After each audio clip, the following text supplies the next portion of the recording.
जून महिना किंवा पावसाळा चालू झाला ना की आमची आई हळद हे लावलेली आहे आणि पावसामध्ये कलमाची परिस्थिती काय आहे, तिनं गवत वगैरे कापलं होतं ते पण जरा बघूया आपण कसे आहे ते. आणि हळद दाखवतो तुम्हाला कशी वाढली ते.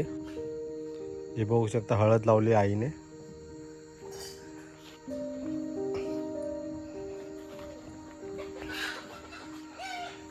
ही हळद आहे माझ्या घराच्या पाठच्या साईडला.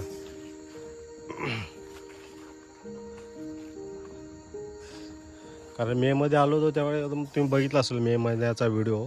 खूप साफ केलं होतं मी इकडून जाळून वगैरे, तर हे क्लीन केलं होतं मी. पावसामुळे होतंच, गवत वगैरे वाढतं. हे पूर्ण साफ केलं होतं मी जागा मे महिन्यामध्ये आल्यानंतर. आता आपण कलमांच्या कंपाऊंडमध्ये बघूया काय परिस्थिती. कारण आईने गवत वगैरे कापून घेतलं होतं. थोडी अडचण आहे, भीती वाटते कारण गवत वगैरे ना.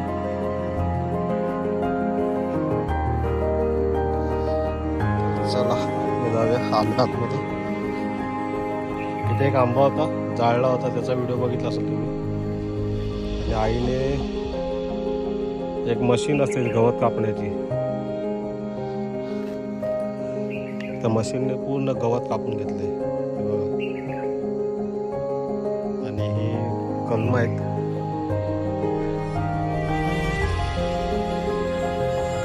इकडचं जाळलं होतं, मी बघितलं असेल मध्ये. मित्रांनो, दाखवण्याचं एकच कारण आहे, कारण ह्या आठवणी आहेत त्याच्यामुळे दाखवण्याचा प्रयत्न करतो, मेहनत करतो. आता मेमध्ये पण आलो तर खूप मेहनत केली होती साफसफाई करण्यासाठी. इथे सुद्धा हळद आहे बघा, आईने या कंपाऊंडमध्ये पण हळद लावले. आणि याच्या खालच्या साईडला लोकांची काजूची बाग आहे. इथे ह्या साईडला वायर असल्या कारणाने ना, लाईटीच्या बघा वायर आहेत, त्यामुळे इथं मोठी उंच झाडं लावू नाही शकत. आतल्या साईडला लावले कलम आहेत, एक इथे पण आहे आणि त्या साईडला आहे. कारण गवत भरपूर आहे, संध्याकाळची वेळ आहे. मी असाच एक छोटासा बोललो, एक व्हिडिओ बनवूया मुंबईला जाता आता. कारण गवत जास्त वाढल्या कारणाने मी आतमध्ये पण जास्त जाऊ शकत नाही. कारण आईने एक मशीन लावली ती गवत साफ करण्यासाठी. आणि हे गवत साफ केलेलं, त्यामुळे आतमध्ये आलो आहे मी. नाही तर खूप बघू शकता तुम्ही, एवढा गवत जमा आहे इथे.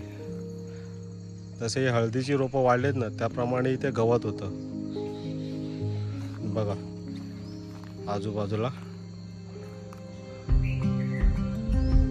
अशा प्रकारे गावाला आम्ही मेमध्ये आलो होतो. मे, जून, जुलै, ऑगस्ट, सप्टेंबर 5 महिन्याने पुन्हा आलो आहे मी. 5 महिन्यामध्ये ही परिस्थिती आहे, गवत वगैरे वाढलेलं आहे बघा. हे पूर्ण साफ केलं होतं मेमध्ये आलो तेव्हा. म्हणजे फक्त माती दिसत होती खालची, एवढं साफसफाई करून गेलो होतो. त्या साईडला पण आमची झाडं आहेत, सुपारीची झाडं वगैरे आहेत, नारळाची झाडं आहेत.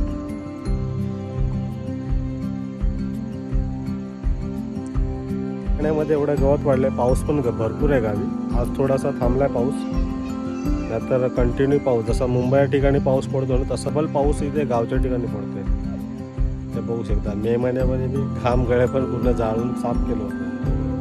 आणि पावसामध्ये पुन्हा येतच, त्याच्याबद्दल काय शंका नाही. पण तुम्हाला दाखवण्याचं तात्पर्य एवढंच आहे की गावाला आल्यानंतर माणूस काय करू शकतो आणि काय करायला पाहिजे, त्याच्यासाठी आम्ही व्हिडिओ बनवतो. एक आठवण राहते, आपण गावाला आल्यानंतर आपण काय करायला पाहिजे किंवा काय नाही, त्याची एक छोटीशी क्लिप ठेवली मी. हे बघा, ते कंपाऊंड आहे, घराच्या पाठची जागा आहे. ते नारळ वगैरे आहेत बघा. आतमध्ये अडचण भरपूर आहे.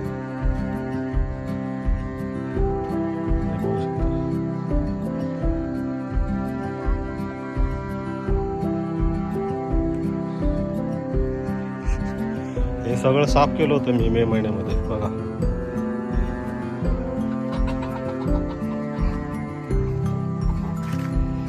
तर पम्या नारळ साफ करते, पम्या नारळ फोडते.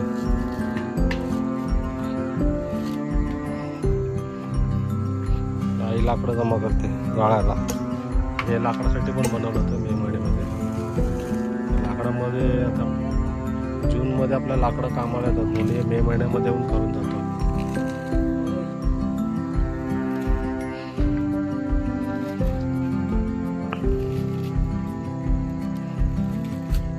किती आहेत नारळ पाम्या? 2च आहेत.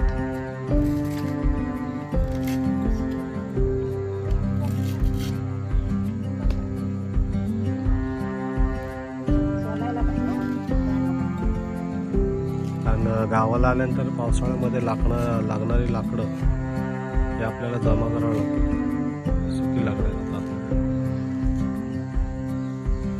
ते बघू शकता इथे घराच्या आजूबाजूला पण गवत भरपूर झाले. खाली समोर आता मुंबईला नेण्यासाठी नारळ सोडतोय पाम्या.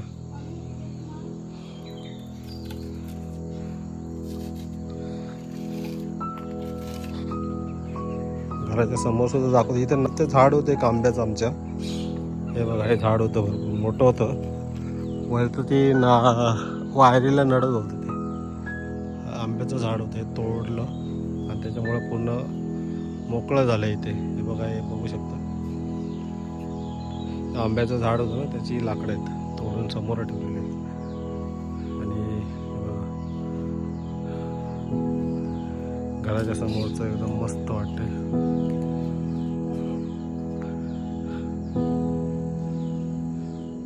मित्रांनो हा कसा व्हिडिओ वाटला नक्की सांगा कमेंट बॉक्समध्ये. आणि गावाला आल्यानंतर छोटासा व्हिडिओ बनवायचं माझं कामच आहे म्हणून मी बनवला था व्हिडिओ. आणि व्हिडिओ नक्कीच कमेंट बॉक्समध्ये सांगा व्हिडिओ कसा वाटला. चला भेटू आपण पुढच्या नेक्स्ट व्हिडिओमध्ये.